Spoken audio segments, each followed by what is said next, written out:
In this video we want to talk about innovation and give a general introduction to the idea of innovation in business. Innovation involves the application of creativity, that is, using knowledge and skills to achieve values in new ways.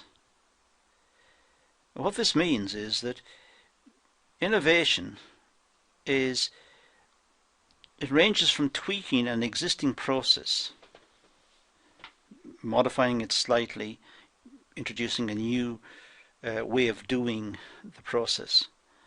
Or it could be quite a radical change. It could be a fundamentally new technology brought to bear to achieve the objective of the business.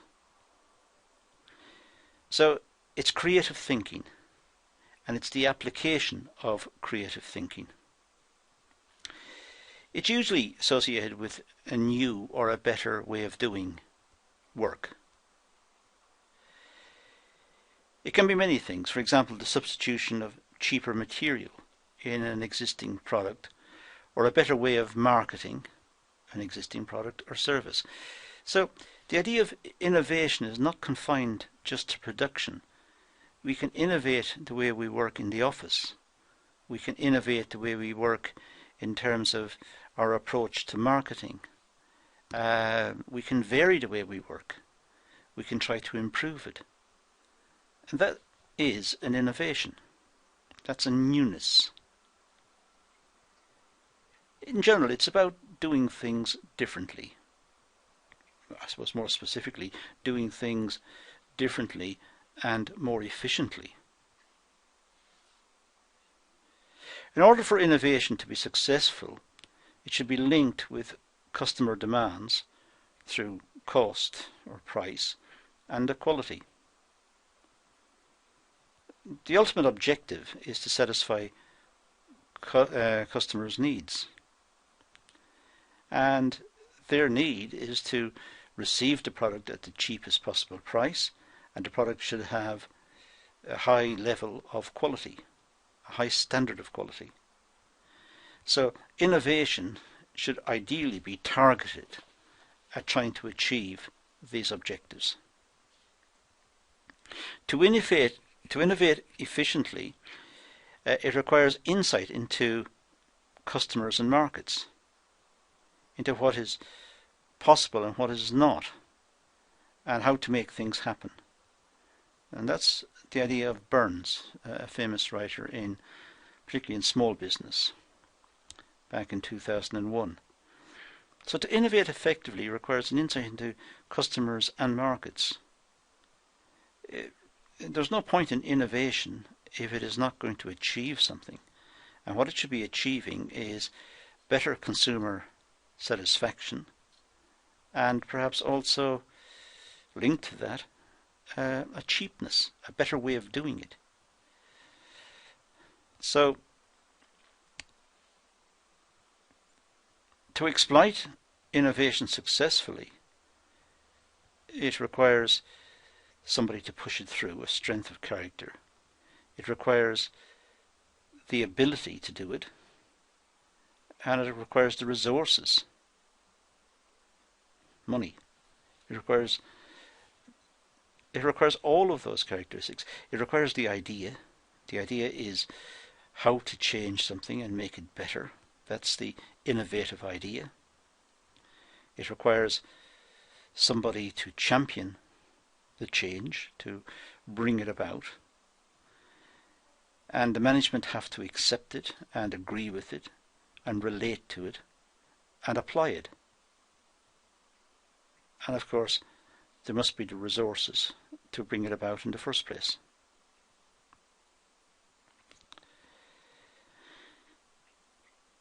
Entrepreneurs hold the key to the innovation process. Entrepreneurship is a separate subject, and we're not going to get involved with it here. But entrepreneurs are these special people who come up with creative ideas, come up with new products and new thinking. It's not possible to teach entrepreneurship. Entrepreneurship is inside the person, and we can't teach people how to be entrepreneurs. There are many courses right around the world, and many books written on it, but they can't really teach us to be entrepreneurs. Some people are entrepreneurs, the vast majority are not. But entrepreneurs happen in all sorts of shapes and sizes. The entrepreneur may be somebody who looks at a given process and thinks there is a better way to do this. Now, we would consider that to be very small scale, but it is entrepreneurial. It's thinking differently. It's being creative. So there is an absolute link between innovation and entrepreneurship. As I said, entrepreneurship will be dealt with in different set of classes. Schumpeter, Joseph Schumpeter, back in the 1930s, some editions of his book obviously come out more recently, but he was a popular economist back in the 1930s. He's the one who probably we associate most, from an academic point of view, with this concept of innovation. Schumpeter saw innovation as the driving force behind capitalism. It was innovation, the need to have newness. But he also saw that the new products, the new ways of doing things, would destroy the old products and destroy the old ways of doing things. And this he called creative destruction. It's creative destruction, it's destroying the old products, it's destroying the old methods of production, the old ways of thinking.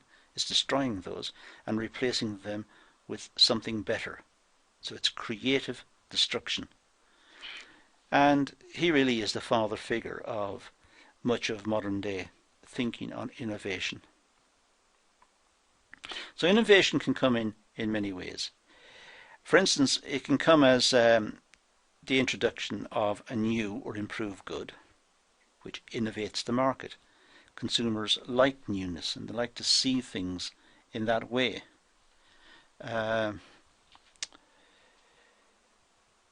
Secondly, it could be the introduction of a new process. It could be in production, or it could be in the office. A new way of doing it, of doing the job, of completing the task. It might be the introduction of technology, computers and so on, or it may be just a different routing of the work, or different raw materials, or just a different way of thinking about the job itself, which is the innovative idea. It could be opening up a new market. That's the innovation. Perhaps a market which was previously not being considered may now become the focus of managerial effort. And to that end, it's an innovation. It's a new way of thinking. It's bringing a new market into play. There may be new raw materials with advances in technology and new discoveries. There may be new ways of doing it. New materials replacing metal with plastic, or replacing plastic with something else. Or there's always the chase on to do something better. By and large, industry does not stand still. By and large, managers are constantly on the lookout for a new way of doing it which will save money, it will save resources, and it will give the consumer a better product. It may be a new type of organization. It may be restructuring the business completely and moving the departments around and changing the organizational chart, changing who's doing what and where, and changing the sequence of production, changing the stores, changing the office layout. Could be just a reorganization. So innovation is very important for the growth and success of a business. Many companies try to make innovation their culture. The culture is to change. The culture is to embrace modernity. to embrace modern ways of thinking, to embrace change. And that is a part of the culture. The culture is to move on, to be creative, to look for needs that were hitherto not recognized, and then to solve the needs, to supply the product or the service to satisfy the need. That is being creative. There are many, many examples of this. Many companies run schemes to ask the employees for new ideas and reward the employees if they come up with new ideas. There are suggestion boxes and mechanisms to suggest new ways of doing things in terms of the internal structure, in terms of the production process. Sometimes employees could come up with a totally new product related to the existing capital structure of the business and the capability of the business. They might come up with a new product or think about a new market. And in return, the employee gets a reward, but there's this ever push to satisfy the quest for newness, for innovation. Innovation is one of the main contributors to economic growth around the world. It's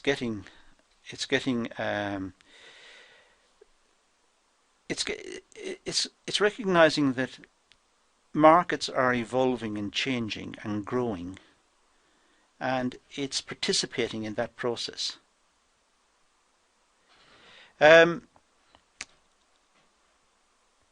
Economic growth can happen because existing technology simply expands. There are more sales with the existing technology.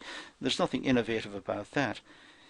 But as soon as the technology starts to change, the design of the organization, design of the product, the raw materials, when that happens, we have economic growth, we have change, we have development, and perhaps new markets, as I keep saying.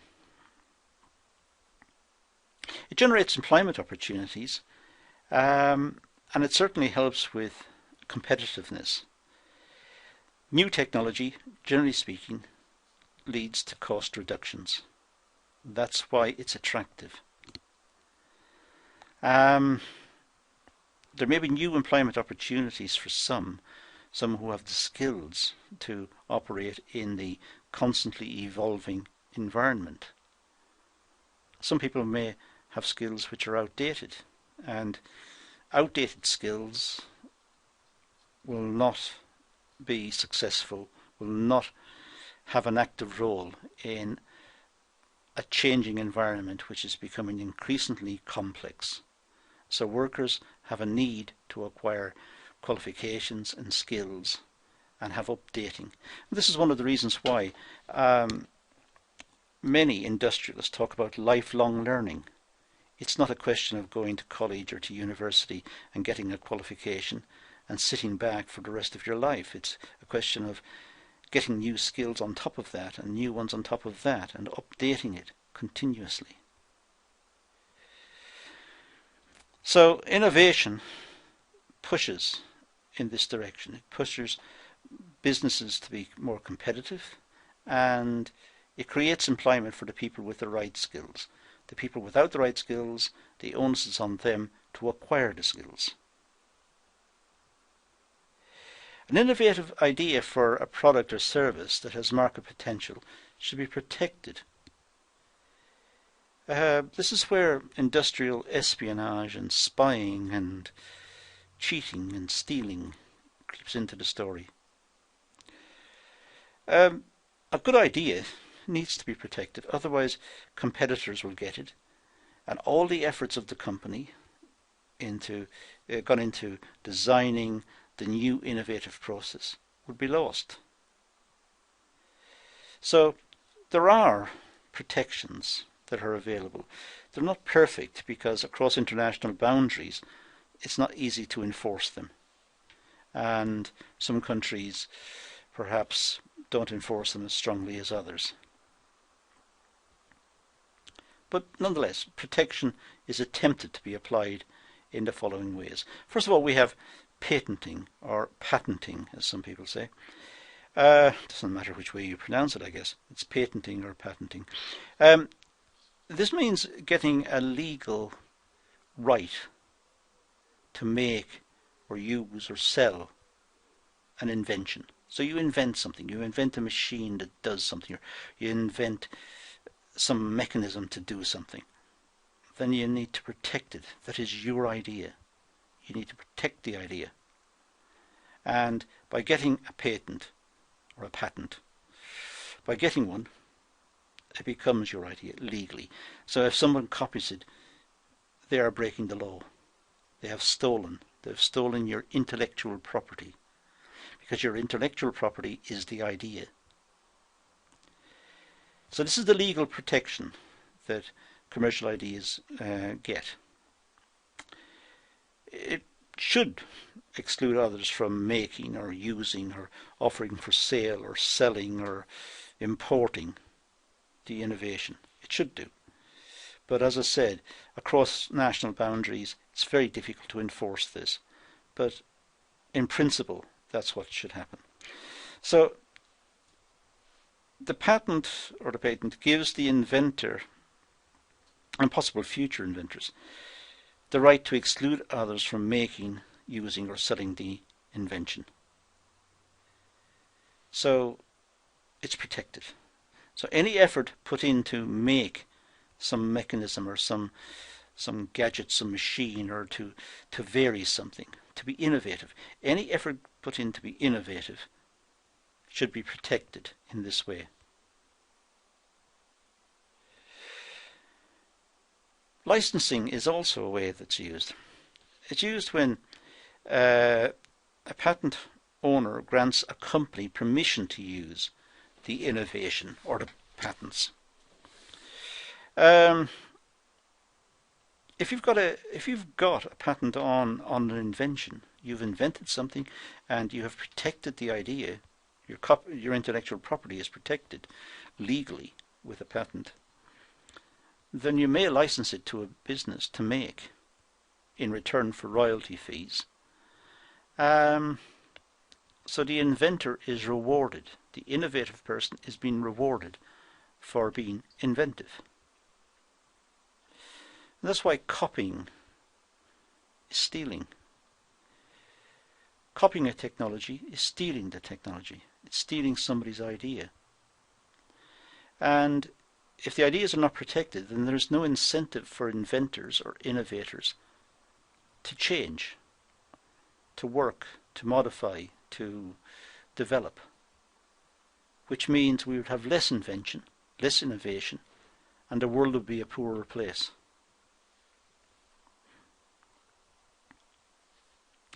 Copyrights is also the case that if somebody writes a book or a manual or a film or a play or simply does something in a technological way, writes out an idea or a set of ideas, and it's useful. This is useful to some people. Then if that is the case, there is an incentive for them to copy, and to stop them copying the work, it is possible to copyright the ideas. Having said that, keep going back to it, it all depends on enforcement. Some countries enforce the law, some countries don't see it as that important, and there are always issues. So to be inventive is to make something. To be innovative is to apply it commercially, to take the invention and apply it commercially so as to get a return on it. And the idea should be protected legally. And I've suggested some ways in which this happens in the last slide, or in the slide that's currently on the screen. That's about all we want to say at this stage about innovation. It's a very general introduction to the topic, but nonetheless quite an important one. There are some references that are potentially useful in this area. If you want to stop the video and just make a note of them, you're welcome. In the meantime, that concludes this video, so thank you for watching.